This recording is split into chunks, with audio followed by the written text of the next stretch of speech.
When it comes to Spider-Man No Way Home, just about anything you can think of has been a rumor or something that somebody has stated may or may not happen depending on how the film turns out, which of course is the name of the scooping game, I suppose. We have heard at one point that Marvel Studios was looking at Timothee Chalamet to play somebody in the MCU. Most people figured, well, he's Tom Holland's age and they're the only two white dudes under 30 in Hollywood, so naturally Harry Osborne. Now the cast talks about this and yeah, they want to see him playing Harry Osborne. One of the biggest complaints I see in regards to the MCU is the fact that Spider-Man is not best friends with Harry Osborne. Although, in the universe they have without Oscorp or Norman Osborn before Spider-Man No Way Home, how exactly would this work? And what would be the point? But now with the multiverse and everything that's happening, of course, you can make it a possibility. Maybe a new deal for Spider-Man that allows more crossovers and different variants of characters can happen. So, yeah, I suppose we wait and see.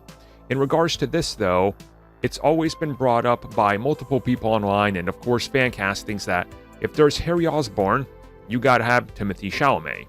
Now, he, of course, is the main star, Paul Atreides, from Dune. I think that's how most of you are going to recognize him. And it's a good casting. I would say it is a great casting. But I don't know if I would want to see it just kind of thrown in there for no reason, without build-up and just be like, oh, he's bad now. Which kind of seems to be what some people want. And I think this would have to be something that develops over the course of, one or two films, really. Maybe even 3 films. And it's one of those things where you gotta take your time. It's interesting though that recently speaking with AP Entertainment, the cast of Spider-Man No Way Home, all 3 of the main actors said that if it came down to it, yeah, they want to see him. They would love to see him as Harry Osborn because of the relationship.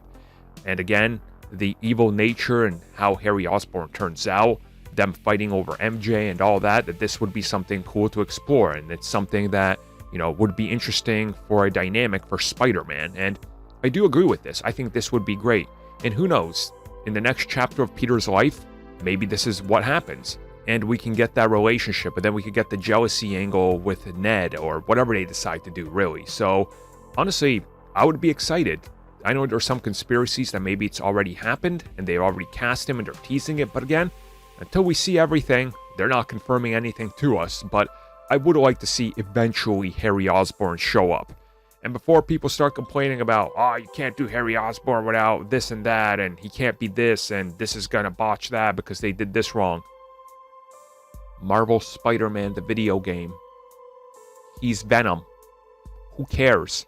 Accept some changes and go with it. It makes for a more interesting dynamic and story if you just accept it's the multiverse, it's variants, and you can have a new twist.